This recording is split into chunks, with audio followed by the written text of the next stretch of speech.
Twins are one of the recurring themes in Elden Ring.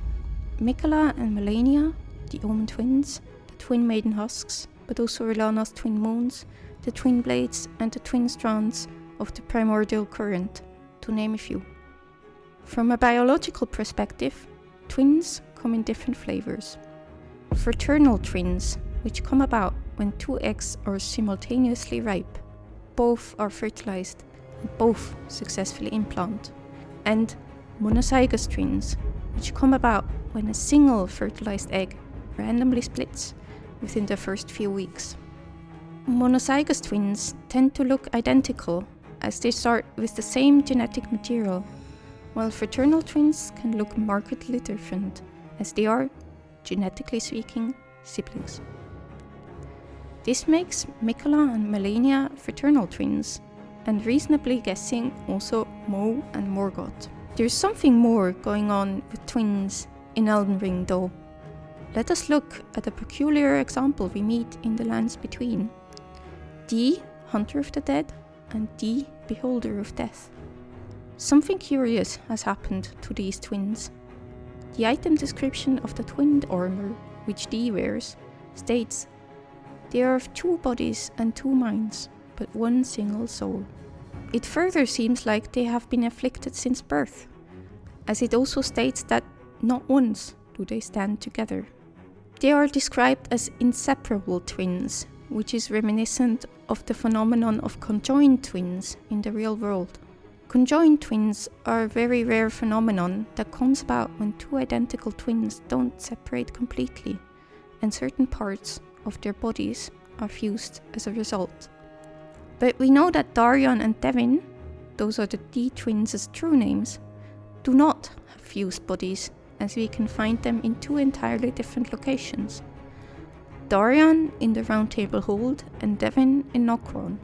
What has fused is their souls. What if, in George R.R. Martin's magical world, not only bodies can fuse in utero, but also souls? The soul, as the body, is still in a malleable state where the boundaries between self and others are fuzzy. But what does it mean in practice that their souls are fused? When we first encounter Darion, he seems normal, answering when spoken to. Meanwhile, Devin is asleep. After Darion is slain, Devin will wake up and be in great pain and incoherent, likely due to the pain of death having been carried over between their souls. Later, we see Devin walk and talk in a normal manner, slaying Fia and delivering a speech before taking his own life to rejoin Darion. This likely means that only one of the two bearers of the same soul can be awake at the same time. The soul can only fill one mind at a time. Might others in the lands between also be afflicted with a similar condition?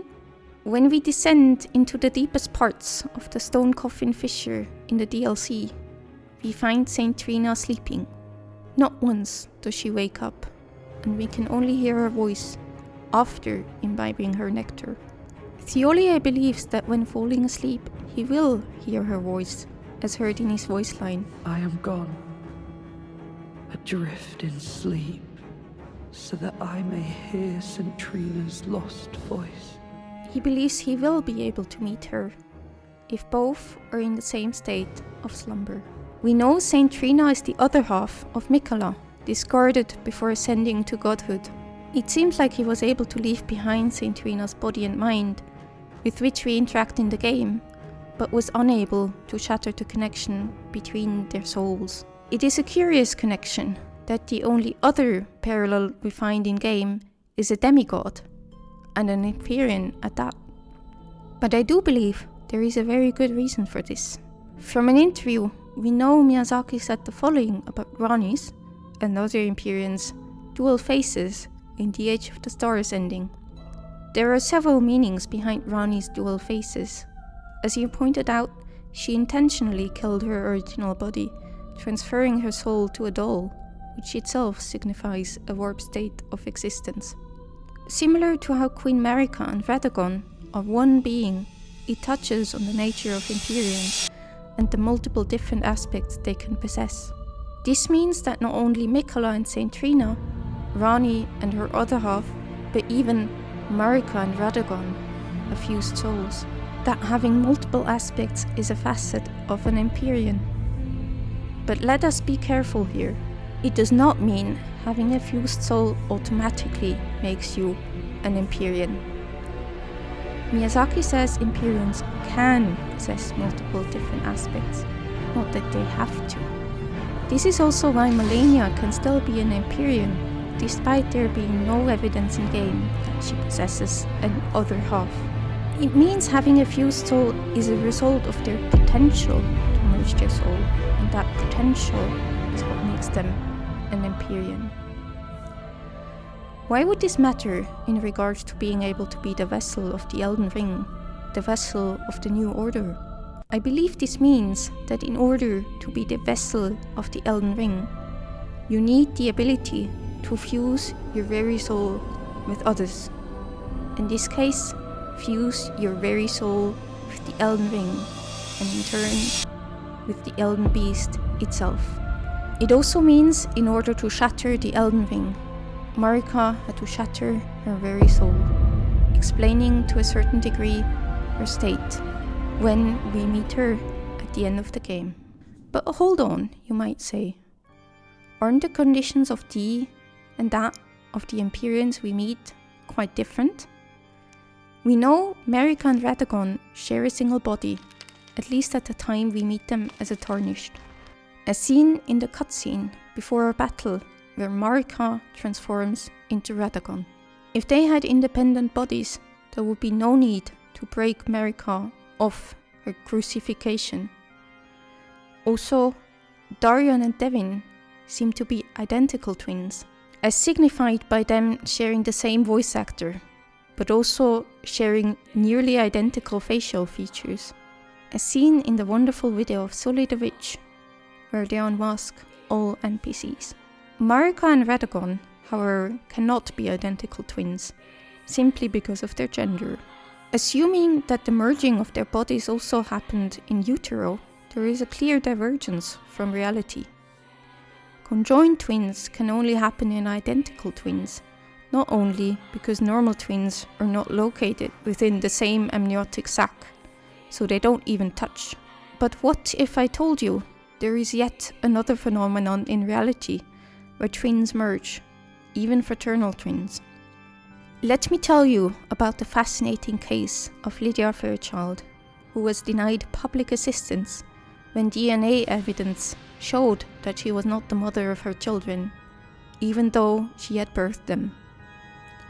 Further testing showed that Lydia Fairchild was a natural chimera, meaning that she had absorbed a fraternal twin in the early stages of prenatal development in utero.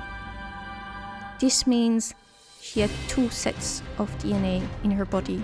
One set which did indeed pass the maternity test for her children, while only a handful of cases of natural chimerism have been discovered so far.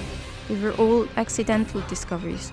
A more targeted investigation of this phenomenon might reveal a much higher prevalence, as 20 to 30% of singleton pregnancies were originally a twin or multiple pregnancy, and most human chimeras go through life without realizing their condition.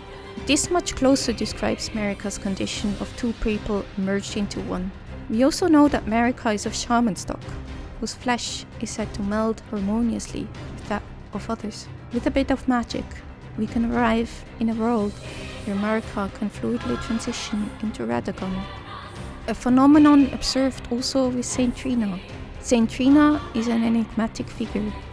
Some say she is a comely young girl, others are sure he is a boy. And the carvings depict Saint Trina, but in adult form, somewhat unnervingly, showing some fluidity between Saint Trina, an adult female, and Miquella, a boy cursed with eternal childhood. I believe FromSoft also played with this concept in the trailer for Shadow of the Earth Tree. It is very difficult to see whether the figure striding towards the gate of divinity is Marika or Radagon, as the light makes their hair look reddish. There is still one more mystery to answer. Why does this happen so often to the children of Marika and Radagon? A part is certainly their shaman genetics, which results in a proclivity of their twins fusing within the womb. I would even go so far as to suggest that not only their bodies meld harmoniously, but there is also a higher incidence of individuals whose souls do as well. We know that the rate of fraternal twin pregnancies is affected by the genetics of the mother, as it requires her to release more than one egg at the same time for both to be inseminated at once. Therefore, I suggest that Marika comes from a maternal line with such a genetic predisposition, as this would explain the high number of fraternal twin pregnancies Marika experienced, of which not all resulted in chimeras. However, this would not influence the chance of Renala experiencing twin pregnancy, who birthed the Empyrean Rani. But when we look at the other face of Rani, it looks identical, suggesting that Rani's twin is an identical twin. Identical twin pregnancies are much rarer than fraternal twin pregnancies, which also corresponds to the rates we see in-game.